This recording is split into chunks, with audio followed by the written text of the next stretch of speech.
அன்பானவர்களே, எவைகளை மறக்க கூடாது, தேவ பிள்ளைகளாகிய நாம் எவைகளை மறக்க கூடாது என்கிற தலைப்பிலே இன்றைக்கு நாம் கர்த்தருடைய வார்த்தையை தியானிக்க போகிறோம். பரிசுத்த வேதாகமோ நமக்கு எவைகளை மறக்க வேண்டும், எவைகளை மறக்க கூடாது என்பதை குறித்து நமக்கு சொல்லி இருக்கிறது. அவைகளிலே இன்றைக்கு தேவ பிள்ளைகளாகிய நாம் எவைகளை மறக்க கூடாது என்பதை குறித்து நாம் தியானிக்க போகிறோம். முதலாவதாக ஓசியா 4வது அதிகாரம் 6வது வசனத்தை வாசிப்போம். என் ஜனங்கள் அறிவில்லாமையினால் சங்காரமாகிறார்கள், நீ அறிவை வெறுத்தாய், ஆகையால் நீ என் ஆசாரியனாய் இராதபடிக்கு நானும் உன்னை வெறுத்து விடுவேன். நீ உன் தேவனுடைய வேதத்தை மறந்தாய், ஆகையால் நானும் உன் பிள்ளைகளை மறந்து விடுவேன். முதலாவதாக தேவ பிள்ளைகள் நாம் வேதத்தை மறக்க கூடாது. தேவன் நம்முடைய கரங்களிலே தந்த இந்த பரிசுத்த வேதாகமத்தை தேவ பிள்ளைகளாகிய நாம் மறக்க கூடாது. இந்த வசனத்திலே ஒரு சத்தியம் சொல்லப்பட்டிருக்கிறது, ஒரு சம்பவம். நாம் வேதத்தை மறந்தால், பெற்றோர்கள் வேதத்தை மறந்தால் தேவன் பிள்ளைகளை மறப்பார் என்று சொல்லப்பட்டிருக்கிறது. தேவன் பிள்ளைகளை மறப்பார் என்று சொன்னால் அந்த பிள்ளைகளுடைய வாழ்க்கை எப்படி இருக்கும், அவர்களுடைய படிப்பு, எதிர்காலங்கள் எல்லாம் எப்படி இருக்கும். எனவே தேவ பிள்ளைகளாகிய நாம் பரிசுத்த வேதாகமத்தை மறக்க கூடாது. பரிசுத்த வேதாகமத்தை நாம் ஒவ்வொரு நாளும் நம்முடைய வாழ்க்கையிலே வாசிக்க வேண்டும். ஆதி ஆகமத்திலிருந்து வெளிப்படுத்தின விசேஷம் வரைக்கும் நாம் வாசிக்க வேண்டும்.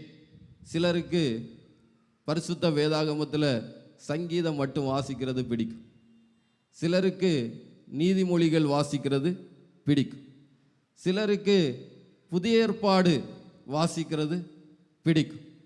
அன்பானவர்களே, பரிசுத்த வேதாகமத்தை நாம் ஆதி ஆகமத்திலிருந்து வெளிப்படுத்தின விசேஷம் வரைக்கும் நாம் வாசிக்க வேண்டும். சங்கீதம் 1:2 சொல்லப்பட்டிருக்கிறது, கர்த்தருடைய வேதத்தில் பிரியமாயிருந்து இரவும் பகலும் அவருடைய வேதத்தில் தியானமாக இருக்கிற மனுஷன் பாக்கியவான் என்று சொல்லப்பட்டிருக்கிறது. தேவ பிள்ளைகள் வேதத்தை இரவும் பகலும் நாம் வாசிக்க வேண்டும், நாம் தியானிக்க வேண்டும். அந்த நாட்களில் சில தேவ மனிதர்களுக்கு நேரம் கிடைச்சா அவங்க வேதம் வாசிக்கிறதுல தான் ரொம்ப கவனம் செலுத்துவார்கள். ஜெபிக்கிறது, வேதம் வாசிக்கிறது. அந்த நாட்களில் வாழ்ந்த பரிசுத்தவான்களுக்கு எப்போ ஒரு ஃப்ரீ டைம் கிடைக்கிறதோ அப்போ அவங்க ஜெபம் பண்ணுவதையும் வேதத்தை வாசிப்பதையும் வேத வசனத்தை தியானிப்பதையும் அவர்கள் வாழ்க்கையில் கை கொண்டிருந்தார்கள். இன்றைக்கு இருக்கிற தேவ பிள்ளைகளில் சிலரை பார்க்கும்போது ஃப்ரீ டைம் கிடைச்சா உடனே மொபைல் என்ன செய்வார்கள், கையில் எடுப்பார்கள், அதில் நேரத்தை என்ன செய்வார்கள், செலவு பண்ணுவார்கள். அன்பானவர்களே, கர்த்தருடைய வேதத்தின் மேலே நமக்கு ஒரு வாஞ்சை இருக்க வேண்டும். சங்கீதம் 119:97 பார்க்கும்போது சங்கீதக்காரன் சொல்லுகிறான், வாசிப்போம். சங்கீதம் 119:97. உமது வேதத்தில் நான் எவ்வளவு பிரியமாயிருக்கிறேன், நாள் முழுதும் அது என் தியானம். இங்கே சங்கீதக்காரன் சொல்லும்போது உமது வேதத்தில் நான் எவ்வளவு பிரியமாயிருக்கிறேன். பரிசுத்த வேதாகமத்தை நம்ம ரசித்து ருசித்து வாசிக்க வேண்டும். சும்மா கடமைக்காக வாசிக்கிறதுனால பெரிய பிரயோஜனங்கள் என்ன செய்யாது, வராது. வேதத்தை வாசிக்கும் போது அதை ரசித்து ருசித்து வாசிக்க வேண்டும். ஒரு தேவ மனிதன் அவர் ஆதி ஆகமத்தை வாசித்த போது அழுதாராம். கர்த்தருடைய படைப்புகள் எவ்வளோ அருமையாக இருக்கு, கர்த்தருடைய ஒவ்வொரு படைப்புகளும் எவ்வளோ அருமையாக இருக்கு, எதை எதை எங்கே வைக்கணுமோ அதை அங்கே வைத்திருக்கிறார். அல்லேலூயா. ஒருவேளை சூரியனை கொஞ்சம் கீழே இறக்கி வைத்திருந்தா நம்முடைய நிலைமை எப்படி இருக்கும்? அதனால தேவனாய் கர்த்தர் எதை எங்கெங்க வைக்கணுமோ அதை அங்கங்கே வைத்திருக்கிறார். மனிதனை சிருஷ்டித்தார், மனிதனுடைய உறுப்புகளை கூட எங்கெங்க வைக்கணுமோ அதை அங்கங்கே என்ன செய்திருக்கிறார்? வைத்திருக்கிறார். அப்போ கர்த்தருடைய படைப்புகள் எவ்வளோ அழகா இருக்குது. அப்போ வேதத்தை நம்ம ருசித்து வாசிக்க வேண்டும். பரிசுத்த வேதாகமத்தை ஒவ்வொரு நாளும் நாம் வாசிக்க வேண்டும். காலையிலே மாலையிலே எப்போ நமக்கு நேரம் கிடைக்குதோ வேதத்தை நன்றாக வாசிக்க வேண்டும். இன்றைக்கு துருபதேசங்கள் பெருகி இருக்கிற காலம்.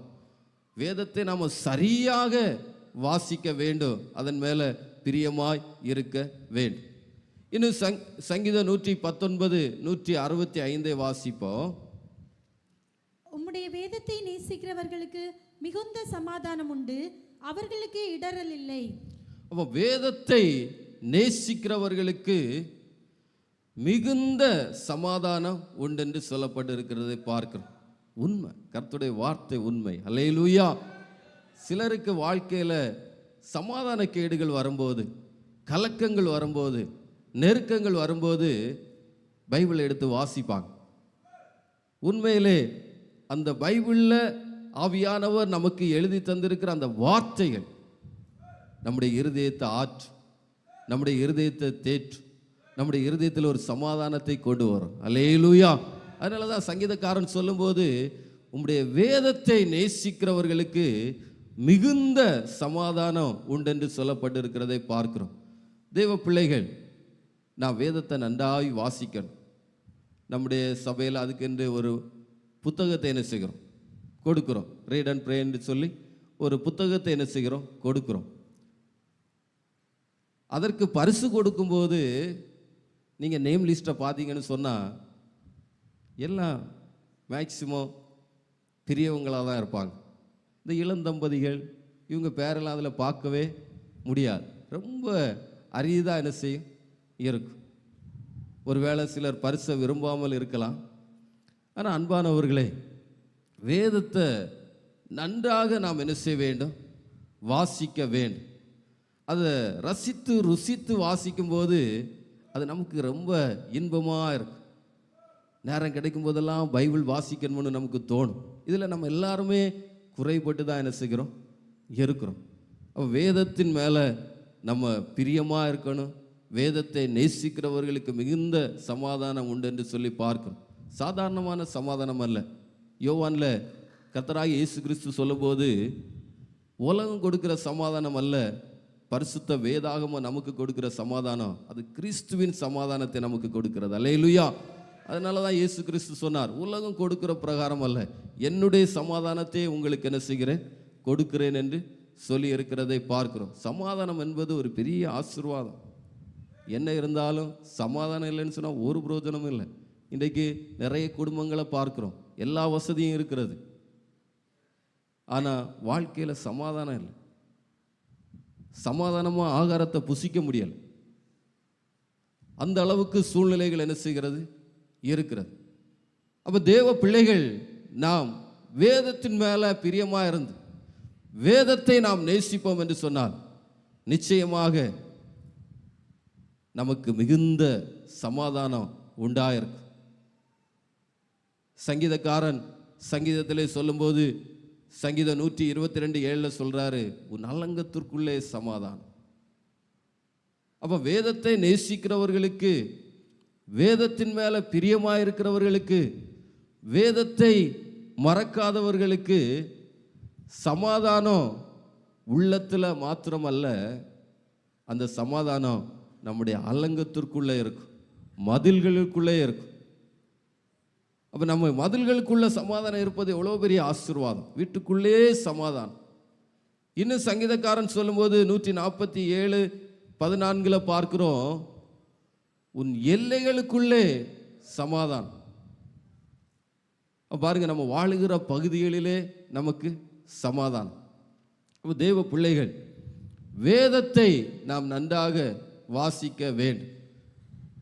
பழைய ஏற்பாட்டில் நியாயப்பிரமாணத்தின் ஒரு பிரதியை எடுத்து நீங்கள் வைத்திருக்க வேண்டும் என்று சொல்லப்பட்டிருக்கிறது.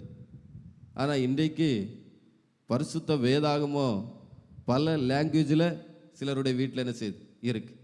தமிழ் வேதாகமும் இருக்கும், ஆங்கில வேதாகமும் இருக்கும், ஹிந்தி இருக்கும், மலையாளம் இருக்கும். எல்லாம் இருக்க வேண்டிய இடத்துல என்ன செய்யும் இருக்கும். சிலருக்கு சண்டே ஆனால் தான் பைபிள் கையில் என்ன செய்யும் வரும். மற்ற நாட்களில் பைபிள் எங்கே இருக்குன்னு அவங்களுக்கு என்ன செய்கிறதில்ல, தெரிகிறது இல்லை. இதெல்லாம் நம்முடைய ஆவிக்குரிய வாழ்க்கையை பின்னோக்கி கொண்டு செல்லும். ஞாயிற்றுக்கிழமை மட்டும் பேருக்காக பரிசுத்த வேதாகமத்தை கையில் எடுப்பதனால் ஒரு மனிதனுடைய ஆவிக்குரிய வாழ்க்கை வளராது. தினமும் பரிசுத்த வேதாகமத்தை நாம் கையில் எடுத்து அதை வாசித்து அதை தியானிக்க வேண்டும். வேதத்தின் மேலே தேவ பிள்ளைகள் பிரியமாக இருக்க வேண்டும். அதனால் நன்றாக பைபிளை வாசியுங்க. நேரம் கிடைக்கும் போதெல்லாம் பைபிள் வாசிப்பதற்கு நேரத்தை என்ன செய்யுங்க, ஒதுக்குங்கள். கர்த்தர் நிச்சயமாய் நம்மையும் ஆசீர்வதிப்பார், நம்முடைய பிள்ளைகளையும் மறக்க மாட்டார். இரண்டாவதாக சங்கீதம் 103:2 வாசிப்போம். என் ஆத்துமாவே கர்த்தரை ஸ்தோத்திரி, அவர் செய்த சகல உபகாரங்களையும் மறவாதே. இரண்டாவதாக கர்த்தர் செய்த உபகாரங்கள் அல்லது நன்மைகள், இவைகளை தேவ பிள்ளைகள் மறக்கக்கூடாது. அதோடு கூட மனிதர்கள் நமக்கு செய்கிற நன்மைகளையும் நாம் மறக்க கூடாது. தேவன் நமக்கு செய்கிற நன்மைகள் ஏராளம் உண்டு. அல்லேலூயா. அதையெல்லாம் தேவ பிள்ளைகள் நாம் மறக்கக்கூடாது. சிலருக்கு அது கிடைக்கல, இது கிடைக்கல அப்படிங்கிற ஒரு வார்த்தை இருக்கும். கர்த்தர் தந்ததை, கர்த்தர் நமக்கு செய்ததை முதல்ல நினைத்து நல்லா ஸ்தோத்திரம் பண்ணுங்க. அடுத்து நீங்கள் எது கிடைக்கலையோ, எது நடக்கலையோன்னு நினைக்கிறீங்களோ அது கிடைக்கும், அது நடக்கும். அல்லேலூயா. அப்போ தேவன் செய்த உபகாரங்களை மறக்கக்கூடாது. பிதாவாகிய தேவன் தம்முடைய ஒரே குமாரனாகிய கிறிஸ்து இயேசுவை இந்த உலகத்தில் நமக்கு தந்து பாவிகளாயிருந்த, தேவனுக்கு சத்துருக்களாயிருந்த நம்மை ரட்சித்து அவருடைய பிள்ளையாய் மாற்றினாரே, இது எவ்வளவு பெரிய நன்மை. அல்லேலூயா. இதெல்லாம் நாம் நினைக்க வேண்டும். ஒவ்வொரு நாளும் கர்த்தர் நம்மை சுகத்தோடு பலத்தோடு பாதுகாக்கிறாரே. பலவீனங்கள் நம்முடைய வாழ்க்கையில வருகிறது, ஆனாலும் அந்த பலவீனத்தின் மத்தியிலும் கர்த்தர் நம்மை நடத்துகிறார் பாருங்க. அதுதான் அவர் நம்மேல் வைத்த ஒரு பெரிய அன்பு. அல்லேலூயா. தேவன் செய்த நன்மைகளை ஒருபோதும் தேவ பிள்ளைகள் மறக்கக்கூடாது. தாழ்மையில் நம்மை நினைத்தவரை துதியுங்கள். அல்லேலூயா. நம்ம தாழ்மையில் இருந்தபோது, எளிமையாக இருந்தபோது கர்த்தர் நம்மை நினைத்து ஆசீர்வதிக்கும் போது கர்த்தரை மறந்துடக்கூடாது. சிலருக்கு அப்படிதான், ஒன்று இல்லாமல் இருப்பார்கள், கர்த்தரை ரொம்ப நேசிப்பார்கள், கர்த்தர் அவர்களுக்கு கொடுப்பார். கொடுத்த பிற்பாடு கடமை கிறிஸ்தவர்களாக என்ன செய்வார்கள், மாறி போவார்கள். அதுவல்ல, கர்த்தர் செய்த சகல உபகாரங்களையும் ஒருபோதும் மறக்கக்கூடாது. அல்லேலூயா. எசேக்கியா ராஜாவை குறித்து பார்க்கிறோம். 2 நாளாகமோ 32வது அதிகாரம் 25வது வசனத்தை வாசிப்போம். எசேக்கியா தனக்கு செய்யப்பட்ட உபகாரத்துக்கு தக்கதாய் நடவாமல் மனமேட்டிமையானான். ஆகையால் அவன் மேலும் யூதாவின் மேலும் எருசலேமின் மேலும் கடும் கோபம் உண்டது. எசேக்கியா தனக்கு செய்யப்பட்ட உபகாரத்திற்கு தக்கதாய் அவன் நடக்கல். தேவன் எசேக்கியாவுக்கு எவ்வளோ நன்மைகளை செய்தார். அவனுடைய சரீரத்திலே வியாதி வந்தபோது, அவன் வியாதிப்பட்டு மரணத்துக்கு ஏதுவாக இருந்தபோது கர்த்தர் அவனுடைய வியாதியிலே அவனை குணமாக்கி அவனுக்கு 15 ஆண்டுகள் கூட்டி கொடுத்தார். அல்லேலூயா. 2 நாளாகமோ 20வது அதிகாரம் 5-6 வசனங்களிலே அவைகளை நாம் பார்க்க முடியும். வாசிப்போம். 2 ராஜாக்கள் 20வது அதிகாரம் 5-6.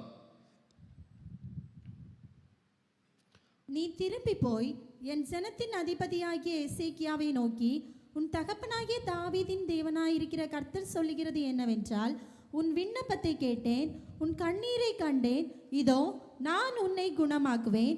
3ஆம் நாளிலே நீ கர்த்தருடைய ஆலயத்துக்கு போவாய். உன் நாட்களோடே 15 வருஷங்களை கூட்டுவேன். உன்னையும் இந்த நகரத்தையும் அசீரிய ராஜாவின் கைக்கு தப்புவித்து என் நிமித்தமும் என் தாசனாகிய தாவீதின் நிமித்தமும் இந்த நகரத்துக்கு ஆதரவாய் இருப்பேன் என்று சொல் என்றார். அப்போ தேவனாகிய கர்த்தர் எசேக்கியாவுக்கு எவ்வளோ நன்மை செய்திருக்கிறார். இனி இந்த எசேக்கியா ராஜாவுக்கு விரோதமாய் அசிரிய ராஜாவாகிய சனகரிப்பு வந்தபோது அந்த விஷயத்தில் கூட தேவன் ஒரு தூதனை அனுப்பி 1,85,000 பேரை சங்கரித்தான். அதற்கப்புறம் இந்த சனகரிப்பு எசேக்கியா விட்டு தன் தேசத்துக்கு ஓடி போனான் என்று சொல்லி பார்க்கிறோம். இப்படி தேவன் எசேக்கியாவுக்கு செய்த உபகாரங்கள் நிறைய உண்டு. ஆனால் அதையெல்லாம் இந்த எசேக்கியா மறந்து போனான். அவனுக்கு செய்யப்பட்ட உபகாரத்திற்கு தக்கதாய் அவன் நடக்கலை. அவன் தேவ பிள்ளைகள், நாம் தேவன் செய்த நன்மைகளை ஒருபோதும் மறக்க கூடாது. நாபாலை குறித்து வேதத்திலே பார்க்கிறோம். இந்த நாபாலுக்கு தாவீது நன்மை செய்தான். ஆனால் இந்த நாபால் தாவீதிடத்திலே, தாவீதுடைய ஊழியக்காரரிடத்திலே அவன் அந்த நன்மைக்கு தக்கதாய் நடந்து கொள்ளவில்லை. 1 சாமுவேல் 25வது அதிகாரம் 2வது வசனத்தை வாசிப்போம். மாகோனிலே ஒரு மனுஷன் இருந்தான். அவனுடைய தொழில்துறை கர்மேலில் இருந்தது. அந்த மனுஷன் மகா பாரி குடிகாரனாயிருந்தான். அவனுக்கு 3000 ஆடும் 1000 வெள்ளாடும் இருந்தது. அவன் அப்பொழுது கர்மேலில் தன் ஆடுகளை மயிர் கத்தரித்து கொண்டிருந்தான். அப்ப இந்த நாபாலுக்கு 3000 ஆடுகள் 1000 வெள்ளாடு இருந்தது. இந்த ஆடுகளை அவன் மயிர் கத்தரிக்கிறதை வனாந்தரத்தில் இருக்கிற தாவீது கேள்விப்பட்டு தன்னுடைய ஊழியக்காரர்களை இந்த நாபாலிடத்திலே அனுப்பினான். அனுப்பி அவனுடைய கைக்கு உதவுவதை தனக்கும் தன்னுடைய ஊழியக்காரர்களுக்கும் தர வேண்டும் என்று தாவீது தன்னுடைய ஊழியக்காரன் மூலமாய் நாபாலிடத்திலே அறிவித்த போது அந்த நாபால் அதற்கு தாவீதின் ஊழியக்காரரிடத்திலே அவன் தேவையில்லாத வார்த்தைகளை பேசினான். 10வது வசனத்தை வாசிப்போம். நாபால் தாவீதின் ஊழியக்காரருக்கு பிரதியுத்தரமாக, தாவீது என்பவன் யார்? ஈசாயின் குமாரன் யார்? தங்கள் எஜமான்களை விட்டு ஓடி போகிற வேலைக்காரர் இந்நாளில் அநேகர் உண்டு. அப்போ தாவீதினுடைய ஊழியக்காரரிடத்திலே இந்த நாபால் சரியாக பேசவில்லை. ஆனால் இந்த தாவீதும் அவனுடைய ஊழியக்காரர்களும் இந்த நாபாலுடைய வேலைக்காரர்களுக்கு எல்லா விதத்திலையும் அவர்கள் ஆசீர்வாதமாக இருந்தார்கள், நன்மை செய்தார்கள். 15-16 வசனங்களில் அதை பார்க்க முடியும். வாசிக்கலாம். 15-16. அந்த மனுஷரோ எங்களுக்கு மிகவும் உபகாரிகளாய் இருந்தார்கள். நாங்கள் வெளிகளில் இருக்கும்போது அவர்கள் எங்களிடத்தில் நடமாடின நாளெல்லாம் அவர்கள் எங்களை வருத்தப்படுத்தினதும் இல்லை. நமது பொருளில் ஒன்றும் காணாமற் போனதும் இல்லை. நாங்கள் ஆடுகளை மேய்த்து அவர்களிடத்தில் இருந்த நாளெல்லாம் அவர்கள் இரவும் பகலும் எங்களை சுற்றிலும் மதிலாய் இருந்தார்கள். அப்போ இந்த நாபாலுடைய வேலைக்காரர்களுக்கு தாவீதும் அவனுடைய ஊழியக்காரர்களும் நல்ல பாதுகாப்பாக இருந்தார்கள். அவர்களை சுற்றிலும் இவர்கள் மதிலாய் இருந்தார்கள். அவர்களுடைய ஆடுகளுக்கும் அவர்களுக்கும் நல்ல பாதுகாவல் உண்டாயிருந்தது. அவ்வளோ நன்மை செய்த தாவீதுக்கு இந்த நாபாலுடைய வார்த்தை சரியான வார்த்தையாக இருக்கவில்லை. அவன் நன்மை செய்த தாவீதிடத்திலே பேசின வார்த்தைகள் சரியான வார்த்தைகளாக இருக்கவில்லை. அது தேவனுக்கும் பிடிக்கவில்லை. 37-38 பார்க்கிறோம். அவனுடைய இருதயம் அவனுக்குள் செத்து போனது என்று சொல்லி பார்க்கிறோம். 37-38 வாசிப்போம். பொழுது விடிந்து நாபாலின் வெறி தெளிந்த பின்பு அவன் மனைவி இந்த வர்த்தமானங்களை அவனுக்கு அறிவித்தாள். அப்பொழுது அவன் இருதயம் அவனுக்குள்ளே செத்து அவன் கல்லை போல் ஆனான். கர்த்தர் நாபாலை வாதித்ததினால் ஏறக்குறைய 10 நாளுக்கு பின்பு அவன் செத்தான். அப்போ தேவ பிள்ளைகள், தேவன் செய்த நன்மையை நாம் மறக்கக்கூடாது. அதே நேரத்தில் மனிதர்கள் நமக்கு செய்கிற நன்மைகளையும் நாம் மறக்க கூடாது. சிலர் மறந்து விடுவார்கள், மறந்து சில தீமைகளை கூட செய்து விடுவார்கள். ஆனால் தேவ பிள்ளைகளாகிய நாம் ஒருபோதும் கர்த்தர் செய்த உபகாரங்களை, மற்றவர்கள் நமக்கு செய்கிற நன்மைகளை நாம் ஒருபோதும் மறக்கக்கூடாது. எப்போதுமே நாம் நன்றி உள்ளவர்களாக இருக்க வேண்டும். தாவீதை குறித்து வேதத்திலே பார்க்கிறோம். 2 சாமுவேல் 9வது அதிகாரம் 1வது வசனத்திலே சொல்லப்பட்டு இருக்கிறது. தாவீது சொல்லும்போது சொல்லுகிறார், யோனத்தான் நிமித்தம் என்னால் தயவு பெறத்தக்கவன் எவனாவது சவுலின் வீட்டாரில் இன்னும் மீதியா இருக்கிறவன் உண்டா என்று தாவீது கேட்டான். இந்த யோனத்தானும் தாவீதும் ரொம்ப க்ளோஸ் ஃப்ரெண்டாக இருந்தார்கள். 2 பேரும் உயிருக்குயிராக இருந்தார்கள். ஆனால் ஒரு நாள் வரும்போது தாவீது சமஸ்த இஸ்ரவேலுக்கு ராஜாவாக மாறின பிற்பாடு தாவீது கேட்கிறார், யோனத்தான் நிமித்தம் என்னால் தயவு பெறத்தக்கவன் எவனாவது சவுலின் வீட்டாரில் மீதியா இருக்கிறார்களா என்று கேட்டார். பாருங்க, தாவீது யோனத்தானை மறக்கலை. அவன் தனக்கு செய்த நன்மைகளை அவன் மறக்கலை. அவன் அரியணையில் வந்தபோது அதை சிந்திக்கிறான். அதே போல தேவ பிள்ளைகள் நமக்கு யாராயிலும் நன்மை செய்திருப்பார்கள் என்று சொன்னால் அதை மறக்கவே கூடாது. 7வது வசனத்தில் பார்க்கிறோம், அவனுக்கு ஒரு குமாரன் இருக்கிறான் என்று கேள்விப்பட்டு மேவிபோசத்தை அழைத்து அவனை தன்னுடைய பந்தியிலே நித்தமும் அப்பம் புசிக்கிற ஒரு பெரிய வாக்கியத்தை தாவீது ராஜா அவனுக்கு கொடுத்ததை பார்க்கிறோம். பாருங்க, எவ்வளோ நன்றி உள்ள ஒரு மனிதன்.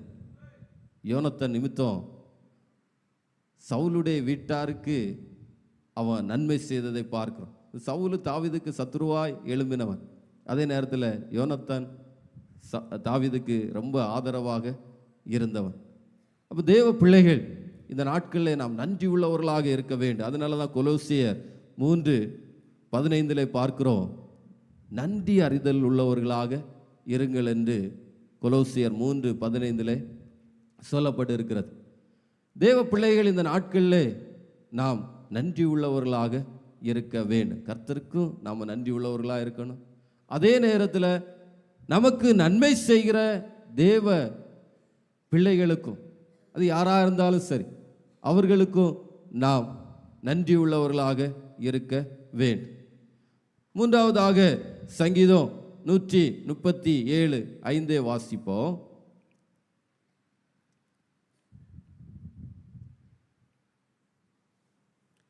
சங்கீதம் 137:5. அவர் பூமியின் கடையாந்தரங்களிலிருந்து, சங்கீதம் 137:5, எருசலேமே, நான் உன்னை மறந்தால் என் வலதுகை தன் தொழிலை மறப்பதாக. அப்ப தேவ பிள்ளைகள் எருசலேமை மறக்கக்கூடாது. எருசலேம் என்பது சபையை காண்பிக்கிறது. சபையை தேவ பிள்ளைகள் மறக்க கூடாது. சிலருக்கு ஞாயிற்றுக்கிழமானாதான் சபை என்ன செய்யும், ஞாபகத்துக்கு வரும். அநேகருடைய வாழ்க்கையில் திங்கள் பைபிள் ஸ்டடி கிடையாது, உபவாச ஜபம் கிடையாது, அபிஷேக கூட்டம் கிடையாது, விழிப்பு ஜபம் கிடையாது. அன்பானவர்களே, வசனத்தை கேட்கும்போது தேவ பிள்ளைகள் உணர்வடைய வேண்டும். வசனத்தை கேட்டுட்டு அப்படியே போகிறதற்காக கர்த்தர் நம்மை அழைக்கவில்லை. வசனத்தை கேட்டு வசனத்தின்படி வாழ்வதற்காகத்தான் தேவன் நம்மை அழைத்திருக்கிறார். அதனால ஞாயிற்றுக்கிழமை கிறிஸ்தவர்களாக நாம் மாறிவிடக் கூடாது. முடிந்தவர்கள், பொதுவாக வயோதிபர்கள் தான், முதியவர்கள் தான் வீட்டிலேருந்து வர்றதுக்கு ரொம்ப கஷ்டம். ஆனால் அவங்களுக்கு தான் பைபிள் ஸ்டடி, அவங்களுக்கு தான் உபவாச ஜபம். மற்றவர்களை பார்க்கவே முடிகிறதில்லை. தேவ பிள்ளைகளை, சபையை மறக்கக்கூடாது. நாம் சபையிலே நடைபெறுகிற ஆராதனை கூட்டங்களை மறக்கக்கூடாது. அநேகருக்கு ஞாயிற்றுக்கிழமானாதான் சபை ஞாபகம் வருது. மற்றபடி சபை குறித்த எண்ணமும் இல்லை, சிந்தையும் இல்லை. அதனால் வாய்ப்பு கிடைக்கும்போது சபை கூட்டங்களில் வாங்க, சபை கூட்டங்களை முக்கியத்துவப்படுத்துங்க. நம்ம இந்த உலகத்தில் யாருக்காக வாழ்கிறோம், எதற்காக வாழ்கிறோம்? நம்ம வாழ்கிறதே நித்தியத்துக்காக. அல்லேலூயா. அப்போ நித்தியத்தில் நாம் போய் சேர வேண்டும் என்று சொன்னால் ஆவிக்குரிய வாழ்க்கையிலே நமக்கு கொஞ்சம் நாட்டம் இருக்கணும். சபையின் காரியங்களையும் கொஞ்சம் ஈடுபாடு என்ன செய்யணும், இருக்கும். வந்தவர்கள் கூட வர வர மங்கி போகிறார்கள். அன்பானவர்களே, சபையை மறக்காதீங்க. ஒரு மனிதனுடைய ஆவிக்குரிய ஜீவன் வளர வேண்டும் என்று சொன்னால் அந்த மனிதனுடைய வாழ்க்கையில் பைபிள் ஸ்டடி இருக்கணும், உபவாச ஜெபம் இருக்கணும், அபிஷேக கூட்டம் இருக்கணும், விழிப்பு ஜெபம் இருக்கணும். வாய்ப்பு கிடைக்கும் போது பயன்படுத்துங்க. சிலர் சுத்தமாகவே அதை பயன்படுத்துகிறது இல்லை. தேவ பிள்ளைகள் நாம் உணர்வடைய வேண்டிய ஒரு காலகட்டத்தில் வைக்கப்பட்டு இருக்கிறோம். கடைசி நாட்களிலே வாழ்ந்து கொண்டு இருக்கிறோம். அதனால் சபையை மறக்காதீர்கள். பொதுவாக உபவாச ஜெபத்தை என்ன செஞ்சிடாதீங்க, மறந்துடாதீங்க. உபவாசிக்கிறத என்ன செய்யாதீங்க, மறந்துடாதீங்க. ஏன்னா வேதம் தெளிவாக சொல்லுது, மத்தேயு 5:20 பரிசேயருடைய நீதியிலும் உங்கள் நீதி அதிகமாக இருக்க வேண்டும். அப்படி அதிகமாக இருந்தால் தான் நீங்களே பரலோக ராஜ்யத்துக்குள்ளே பிரவேசிக்க முடியும். அப்படி என்று பரிசுத்த வேதாகமும் சொல்லுகிறது. பரிசேயருடைய நீதி என்ன? லூக்கா 18வது அதிகாரம் 12வது வசனத்திலே நாம் பார்க்கிறோம். வாசிக்கலாம். லூக்கா 18:12. வாரத்தில் 2 தரம் உபவாசிக்கிறேன், என் சம்பாத்தியத்தில் எல்லாம் தசம பாகம் செலுத்தி வருகிறேன் என்று தனக்குள்ளே ஜெபம் பண்ணினான். அவன் பரிசேயன் ஜெபம் பண்ணும்போது அவன் அவனுடைய நீதியை சொல்றான். நான் வாரத்தில் 2 தரம் உபவாசிக்கிறேன், என் சம்பாத்தியத்தில் எல்லாம் தசம பாகம் செலுத்தி வருகிறேன்னு சொல்றான். அப்போ தேவ பிள்ளைகள், பரிசேயன் வாரத்தில் 2 தரம் உபவாசித்தா அவனுடைய நீதியில் நம்முடைய நீதி அதிகமாக இருக்க வேண்டும் என்று சொன்னால் நம்ம 3 தரம் என்ன செய்ய வேண்டும், உபவாசிக்க வேண்டும். அதனால் உபவாச ஜெபத்தை மறந்தாலும் உபவாசிக்கிறது என்ன செய்யாதீங்க, மறந்துடாதீங்க. உபவாச ஜெபத்தையும் மறக்காதீங்க. அதனால் அன்பானவர்களே, சபையை மறக்கவே கூடாது. ஆராதனைகளில் பங்கு பெற்று, கூட்டங்களில் பங்கு பெற்று எவ்வளோ நன்மைகளை நாம் பெற்றுக்கொள்கிறோம், எவ்வளோ ஆசீர்வாதங்களை நாம் பெற்றுக்கொள்கிறோம். அப்படிப்பட்ட சபையை மறக்கக்கூடாது.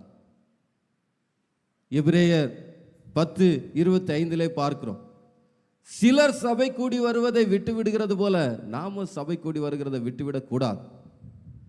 சண்டே ஆராதனை மாத்திரமல்ல, சபை எப்போ கூடுகிறதோ நம்ம எல்லாம் அந்த கூட்டங்களில் வந்து பங்கெடுக்க வேண்டும். நம்முடைய சபையில் ஊழிய செயல்பாடுகள் அதிகம், ஆனாலும் வாய்ப்புள்ள போது கூடுகைகள் எல்லாம் நன்றாக பயன்படுத்தி கொள்ளுங்கள். சபையை மறந்து விடாதீர்கள்.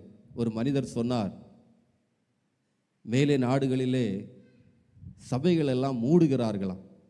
காரணம், இளைய தலைமுறை கிறிஸ்து விட்டு வெளியே வந்துருச்சு, அவங்க சபைக்கு போகிறதில்லை, அதனால சபைகளை மூடுகிறார்கள். இப்போது இங்கே நடக்கிற சம்பவங்கள் எல்லாம் பார்க்கும்போது பயமாக தான் இருக்கு.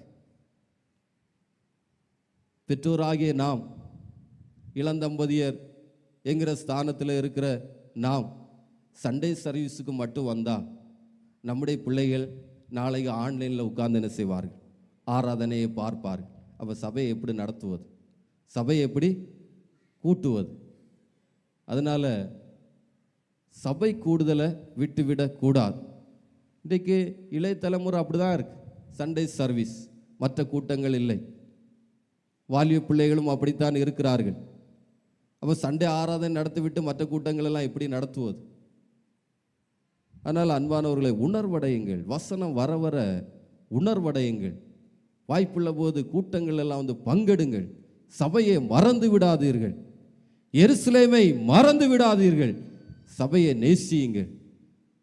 சபை கூட்டங்களிலே வாருங்கள். சபையில் வந்து எவ்வளோ நன்மைகளை பெற்று இருக்கிறோம், எவ்வளோ ஆசீர்வாதங்களை பெற்று இருக்கிறோம். அதனால் சபை கூடி வரும்போதெல்லாம் தேவ பிள்ளைகள் நீங்கள் கூடி வர வேண்டும். வரும்போது நிச்சயமாக அது உங்களுக்கு ஆசீர்வாதமாக இருக்கும். நான்காவதாக எரேமியா 2வது அதிகாரம் 32வது வசனத்தை வாசிப்போம். ஒரு பெண் தன் ஆபரணத்தையும் ஒரு மணவாட்டி தன் ஆடைகளை மறப்பாளோ? என் ஜனங்களோ எண்ணி முடியாத நாட்களாய் என்னை மறந்து விட்டார்கள். தேவனை மறக்க கூடாது. இங்கே இஸ்ரவேல் ஜனங்கள் தேவனை எண்ணி முடியாத நாட்களாய் மறந்து விட்டார்கள். ஒரு பெண் தன் ஆபரணத்தையும் ஒரு மணவாட்டி தன் ஆடைகளையும் மறப்பாளோ? நிச்சயமாக மறக்க மாட்டார்கள். நம்ம ஆட்கள் நகையை என்ன செய்ய மாட்டார்கள், மறக்கவே மாட்டார்கள்.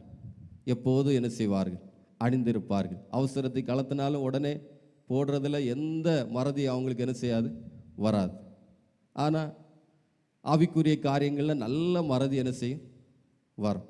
சிலருக்கு நாளே தெரியாது.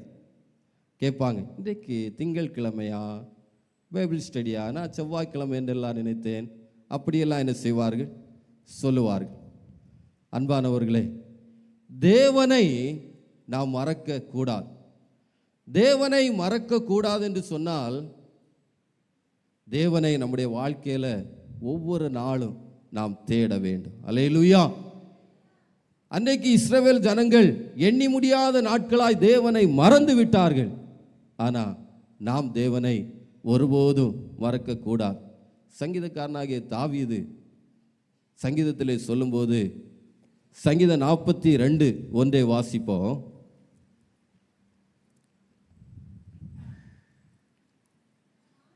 நீரோடைகளை வாஞ்சித்து கதறுவது போல தேவனே என் ஆத்துமா உம்மை வாஞ்சித்து கதறுகிறது.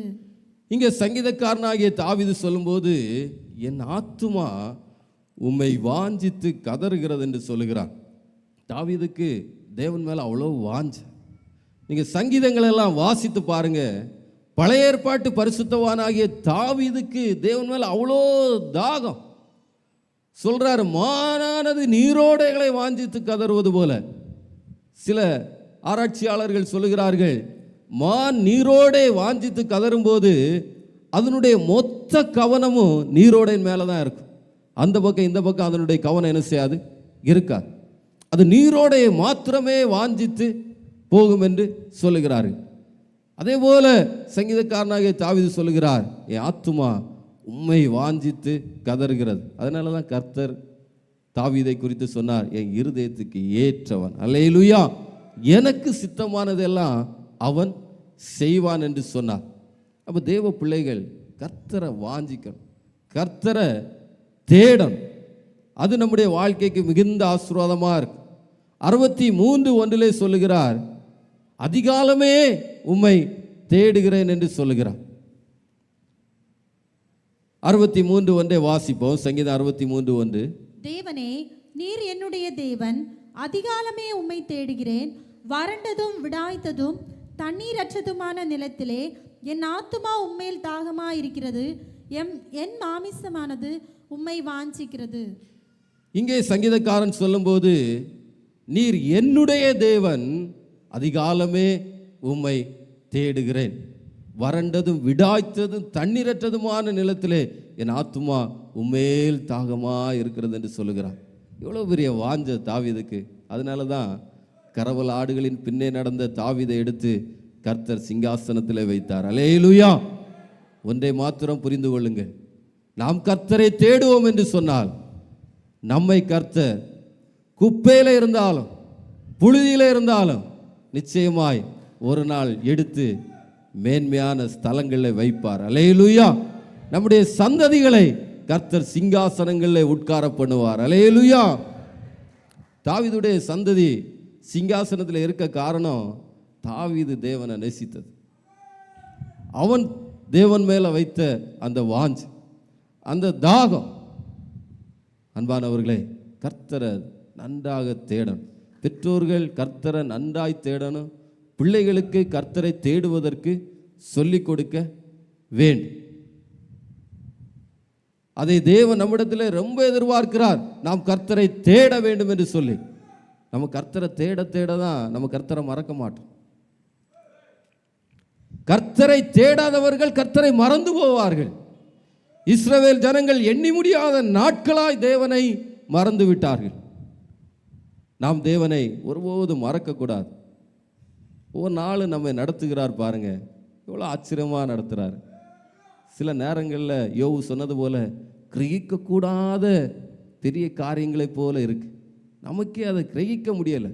எப்படி இது நடக்குது, எப்படி செய்கிறாரு அப்படின்லாம் ஆச்சரியப்படத்தக்க விதமாய் கர்த்தர் நம்ம என்ன செய்கிறார், நடத்துகிறார்.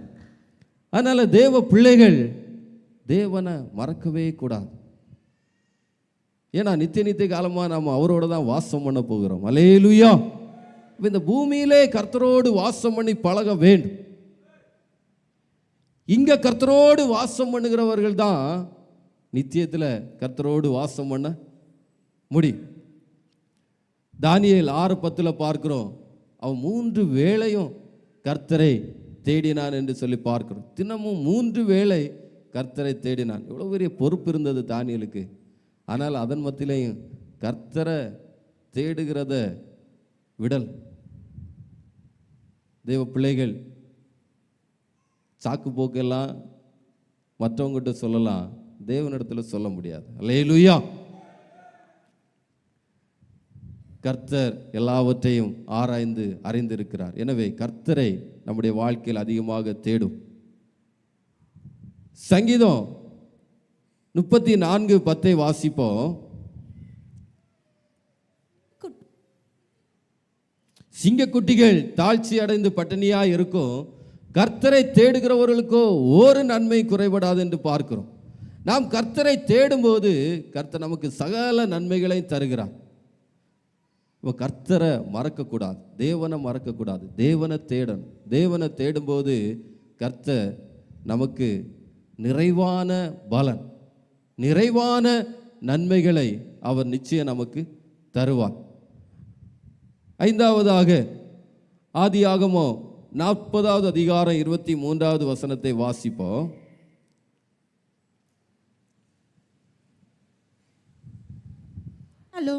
பானபாத்திரக்காரனின் தலைவன் யோசேப்பை நினையாமல் அவனை மறந்து விட்டான். யோசேப்பை நாம் மறக்க கூடாது. பானபாத்திரக்காரனுடைய தலைவன் யோசேப்பை 2 வருடங்களாக மறந்து விட்டான். இந்த பானபாத்திரக்காரனுடைய தலைவனும் சியம்பாகிகளுடைய தலைவனும் சிறைச்சாலையில் இருக்கும்போது 2 பேருக்கும் தீர்ப்பு இனிமேல் தான் கொடுக்கப்பட வேண்டிய ஒரு சிச்சுவேஷனில் இருக்கு. அதுக்குள்ளே இவங்க 2 பேரும் சொப்பனத்தை பார்க்கிறார்கள். யோசேப்பு அதனுடைய அர்த்தத்தை சொல்லி 3 நாளைக்குள்ளே பானபாத்திரக்காரன் இடத்துல சொன்னார், நீ உன் பழைய ஸ்தானத்தில் மறுபடி என்ன செய்வ, வருவ, வரும்போது என்னை நினைத்துக்கொள் என்று சொன்னார். ஆனால் இந்த பானபாத்திரக்காரன் 2 வருஷமா இந்த யோசேப்பை நினைக்கவே இல்லை. பார்வோன் ஒரு சொப்பனம் கண்டபோது தான் அவனுக்கு அந்த நினைவு வந்தது. நான் இங்கு சொல்ல வர்றது, யோசேப்பை மறக்கக்கூடாது என்று சொன்னால் பாவத்துக்கு விலகி வாழ்கிற வாழ்க்கை, பரிசுத்த ஜீவியம், இவைகளை தேவ பிள்ளைகளாகிய நாம் மறக்கக்கூடாது. யோசேப்பு எதை காண்பிக்கிறது என்று சொன்னால், அவன் பாவத்துக்கு விலகி இருந்தான். அவனுடைய வாழ்க்கையில் ஒரு பரிசுத்த ஜீவியம் இருந்தது. அப்போ யோசேப்பை மறக்கக்கூடாது என்று சொன்னால் பாவத்துக்கு விலகி ஓடுகிற அந்த வாழ்க்கை, பரிசுத்த ஜீவியம், இவைகளை தேவ பிள்ளைகள் மறக்க கூடாது. பாவத்துக்கு விலகி ஓடினவர்களெல்லாம் சில பாவத்துக்கு இடம் கொடுக்கிறது என்ன செய்கிறோம், பார்க்கிறோம். அன்பானவர்களே, இந்த உலகத்தில் கர்த்தர் நம்மை வைத்திருக்கிற எத்தனை ஆண்டுகளாக இருந்தாலும் சரி, எவ்வளோ காலம் தேவனாய் கர்த்தர் நம்ம இந்த பூமியிலே வைத்திருந்தாலும் அவ்வளவு காலமும் நான் பாவத்துக்கு விலகி இருக்க வேண்டும். இன்றைக்கு பாவத்தின் வஞ்சனைகள் பெருகி இருக்கு, நம்பவே முடியல.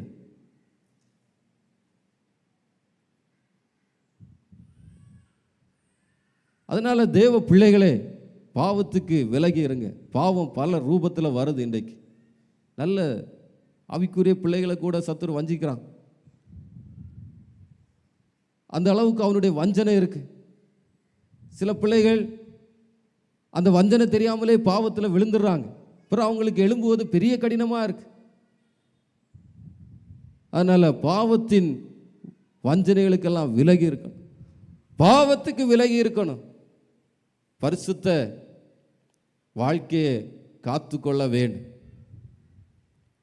1 தெசலோனிக்கேயர் 4:7 சொல்லப்பட்டிருக்கிறது, தேவன் நம்மை அசுத்தமான ஒரு வாழ்க்கை வாழ்வதற்கு அல்ல, ஒரு பரிசுத்த வாழ்க்கை வாழ்வதற்குத்தான் அழைத்திருக்கிறார். இப்போ யோசேப்பை மறக்கக்கூடாது என்று சொன்னால் பரிசுத்த வாழ்க்கையை மறக்கக்கூடாது. அதுக்கு தான் தேவன் நம்மை அழைத்திருக்கிறார். பரிசுத்தம் என்று சொல்லும்போது நம்முடைய பேச்சில் வெளிப்படணும், நம்முடைய நடையில் வெளிப்படணும், நம்முடைய உடையில் வெளிப்படணும், நம்முடைய வாழ்க்கையின் எல்லா கிரியைகளிலையும் பரிசுத்தம் வெளிப்பட வேண்டும்.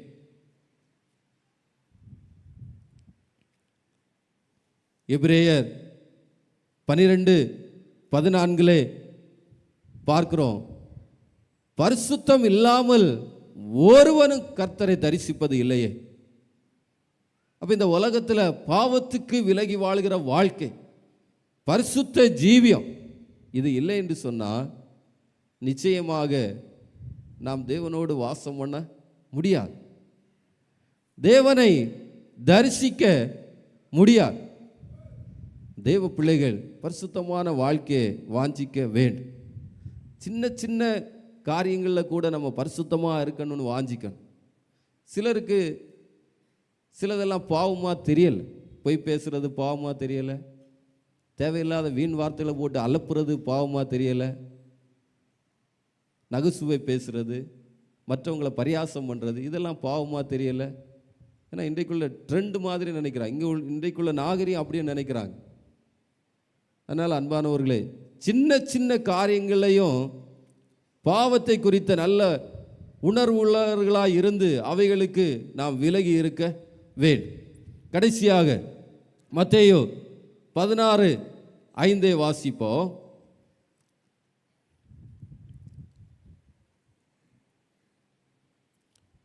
சீஷர்கள் அக்கறை சேர்ந்தபோது அப்பங்களை கொண்டு வர மறந்து போனார்கள். அப்பங்களை மறக்கக்கூடாது. அப்பங்கள் என்பது நமக்கு பல சத்தியங்களை சொல்லித் தருகிறது. நான் ஒன்றை மாத்திரம் சொல்லுகிறேன். அப்பங்கள் என்பது தெய்வீக சுகத்தை என்ன செய்கிறது, நமக்கு காண்பிக்கிறது. மத்தேயு 15:26 சொல்லப்பட்டு இருக்கிறது, வாசிக்கலாம். மத்தேயு 15:26. அவர் அவளை நோக்கி, பிள்ளைகளின் அப்பத்தை எடுத்து நாய்க்குட்டிகளுக்கு போடுகிறது நல்லதல்ல என்றார். அப்போ பிள்ளைகளின் அப்பம் என்பது தெய்வீக சுகத்தை என்ன செய்கிறது, காண்பிக்கிறது. தெய்வீக சுகத்தை தேவ பிள்ளைகள் பயிற்சி செய்ய வேண்டும். இன்றைக்கு வியாதி அகோரமாக இருக்கு, ஆனாலும் தேவ பிள்ளைகள் தெய்வீக சுகத்தை பயிற்சி செய்ய வேண்டும். நம்மில் சிலர் விசுவாச குறைவுகளினால நாம் மருத்துவமனை போகிறோம், ஆனால் அப்படியே பழகக்கூடாது. இந்த தெய்வீக சுக சத்தியத்தை நம்முடைய வாழ்க்கையில் நம்ம பயிற்சி செய்ய வேண்டும். ஏன்னா பிள்ளைகளின் அப்பமாகிய தெய்வீக சுகம் நமக்கு வாக்குத்தத்தமாக கொடுக்கப்பட்டு இருக்கிறது. யாத்திராகமம் 15:26 பார்க்கும்போது தேவனாகிய கர்த்தர் சொல்லும்போது, நான் எகிப்தியருக்கு வரப்பண்ணின வியாதிகளில் ஒன்றை உனக்கு வரப்பண்ணேன், நானே உன் பரிகாரியாகிய கர்த்தர் என்று சொன்னார். அப்போ தேவன் நமக்கு பரிகாரியாக இருக்கும்போது இன்னொரு பரிகாரியை நாம் என்ன செய்யக்கூடாது, தேடக்கூடாது. அதனால் தெய்வீக சுகத்துக்காக நாம் பயிற்சி எடுக்க வேண்டும். சில நேரங்களில் நம்முடைய விசுவாச குறைவுகளினால் நம்ம மருத்துவமனை போகிறோம், அது அவர்களுடைய விசுவாசத்தை பொறுத்தது. ஆனால் அப்படியே பழகக்கூடாது. நம்ம தெய்வீக சுக சத்தியத்திலையும் பயிற்சி செய்ய வேண்டும். கர்த்தர் சுகம் தருவார், கர்த்தர் என்னை பலப்படுத்துவார் அப்படின்னு சொல்லி நாம் பயிற்சி செய்ய வேண்டும். மருத்துவமனையில் போய் எவ்வளோ லட்சங்களை கொடுக்குறோம், கர்த்தர் சுகம் தந்து அந்த லட்சங்கள் எல்லாம் நமக்கு லாபம் தானே. அல்லேலூயா. அப்போ தெய்வீக சுக சத்தியத்தை நாம் விட்டுவிடக்கூடாது, அதில் பயிற்சி செய்ய வேண்டும். 1 பேதுரு 2:24 வாசிப்போம். நாம் பாவங்களுக்கு செத்து நீதிக்கு பிழைத்திருக்கும் படிக்கு அவர் தாமே தமது சரீரத்திலே நம்முடைய பாவங்களை சிலுவையின் மேல் சுமந்தார், அவருடைய தழும்புகளால் குணமானீர்கள். அப்போ அவருடைய தழும்புகளினால் நாம் குணமானோம் என்று சொல்லப்பட்டு இருக்கிறதை பார்க்கிறோம். இயேசு கிறிஸ்து கல்வாரியிலே நம்முடைய பாவத்தை சாபத்தை மாத்திரமல்ல வியாதியின் மேலும் வெற்றி சிறந்தார். அல்லேலூயா. எனவே தேவ பிள்ளைகள் அவருடைய தழும்புகளினால நாம் குணமாக வேண்டும். அப்போ தெய்வீக சுக சத்தியத்தை நாம் பயிற்றுவிக்க வேண்டும், பயிற்சி செய்யணும். நிச்சயமாக கர்த்தர் நமக்கு என்ன செய்வார்? உதவி செய்வார். அதனால் அந்த சத்தியத்தை நம்ம விட்டுறக்கூடாது. இன்றைக்கு எல்லாருமே எடுத்த உடனே மருத்துவமனைக்கு போக ஆரம்பிக்கிறோம். போகிறது அவர்களுடைய விசுவாசம். ஆனால் தெய்வீக சுக சத்தியத்தை பயிற்சி பண்ணுவது நல்லது.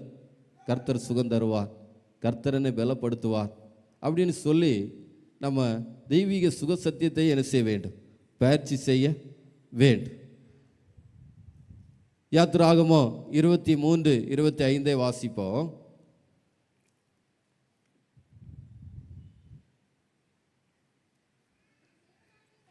சேவிக்க கடவீர்கள், அவர் உன் அப்பத்தையும் உன் தண்ணீரையும் ஆசீர்வதிப்பார், வியாதியை உன்னிலிருந்து விலக்குவேன். அப்போ தேவனாகிய கர்த்தர் வியாதியை உன்னிலிருந்து விலக்குவேன் என்று என்ன செய்கிறார்? சொல்லி இருக்கிறார். நம்ம புசிக்கிற அப்பம், குடிக்கிற தண்ணீர், இதெல்லாம் கர்த்தர் நம்மை ஆசீர்வதித்து கண்டிப்பாக வியாதியை நம்மை விட்டு விலக்க அவர் வல்லவராக இருக்கிறார்.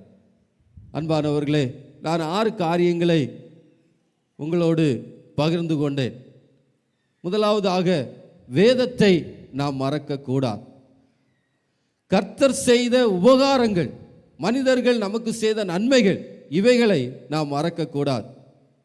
சபையே தேவ பிள்ளைகள் மறக்கக்கூடாது. தேவனை நாம் மறக்கக்கூடாது. அப்பங்களை, தெய்வீக சுக சத்தியத்தை நாம் மறக்கக்கூடாது. யோசேப்பை, பாவத்தை விட்டு விலகி ஓடுகிற வாழ்க்கை, பரிசுத்த ஜீவியத்தை நாம் மறக்கக்கூடாது. எனவே நம்ம எல்லாரும் தேவ சமூகத்தில் கண்களை மூடி ஜெபிக்க போகிறோம். எந்தெந்த காரியங்களில் நம்ம மறந்து போயிருக்கிறோமோ அந்தந்த காரியங்களுக்காக நம்ம ஜெபிக்க போகிறோம். ஒருவேளை சபையின் கூட்டங்கள் எல்லாம் மறந்து இருக்கிறோமா? ஜெபம் பண்ணுங்க. இன்னும் வாய்ப்பு கிடைக்கும் போதெல்லாம் சபையின் கூட்டங்கள், ஆராதனைகளில் பங்கெடுப்பேன். வேதத்தை வாசிக்கிறதுல குறைபட்டு இருக்கிறோமா? வேதத்தை வாசிப்பேன்னு சொல்லிட்டு நாம் ஜெபிக்க போகிறோம். அன்பானவர்களே, அறிக்கையிட்டு ஜெபிக்க நம்முடைய வாழ்க்கையில் கர்த்தர் பெரிய கிரியைகளை நடப்பிப்பார். அல்லேலூயா. எனவே எல்லாரும் ஜெபம் பண்ணுவோம். எல்லாரும் தேவ சமூகத்தை நோக்கி பார்ப்போம். எல்லாரும் கண்களை மூடி ஜெபம் பண்ணுவோம். நான் ஒவ்வொரு காரியங்களாக ஞாபகப்படுத்தும் போது எல்லாரும் சேர்ந்து நம்ம கர்த்தரை நோக்கி பார்ப்போம். ஹல்லேலூயா, ஹல்லேலூயா. தகப்பனே சோதரம் சோதரம் சோதரப்பா. தகப்பனே, நாங்கள் வேதத்தை மறக்கக்கூடாது. ஹல்லேலூயா, ஹல்லேலூயா. வேதத்தின் மேலே நாங்கள் இரவும் பகலும் தியானமாக இருக்கணும்ப்பா. உடைய வேதத்தை நேசிக்கிறவர்களுக்கு மிகுந்த சமாதானம் உண்டு என்று சொன்னீரப்பா. உடைய வேதத்தை நாங்கள் நேசிக்கணப்பா. உடைய வேதத்தை நாங்கள் நேசிக்கணப்பா. வேதத்தை கையிலே தூக்குகிறவர்களாக, வீட்டிலே வைத்திருக்கிறவர்களாக அல்லாண்டவர அந்த வேதத்தை நாங்கள் ஒவ்வொரு நாளும் விரும்பி வாஞ்சியோடு வாசிக்க வேண்டும்ப்பா, தியானிக்க வேண்டும்ப்பா. வேதத்தை வாசிக்கிற தியானிக்கிற கிருபைகளை கர்த்தர் எங்களுக்கு தாரோப்பா. உடைய வேதத்தின் மேலே எவ்வளோ பிரியமாக இருந்திருக்கிறார்களப்பா.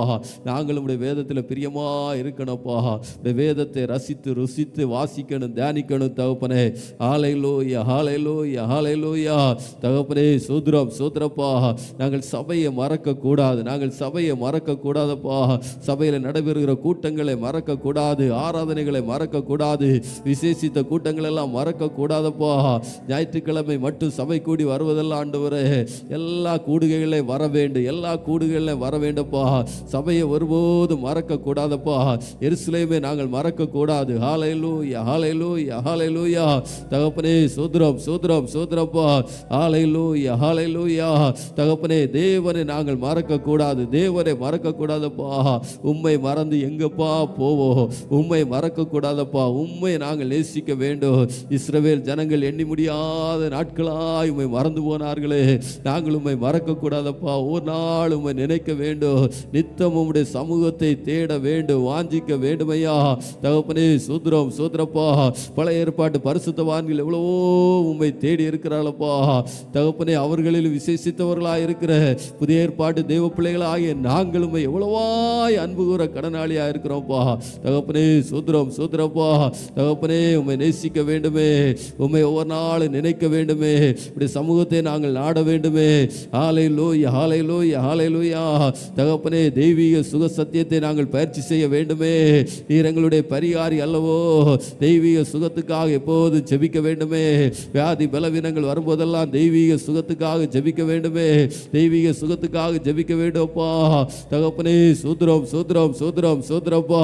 ஹல்லேலூயா, ஹல்லேலூயா, ஹல்லேலூயா. தகப்பனே சோத்ரம் சோத்ரம் சோத்ரம் சோத்ரம் சோத்ரப்பா.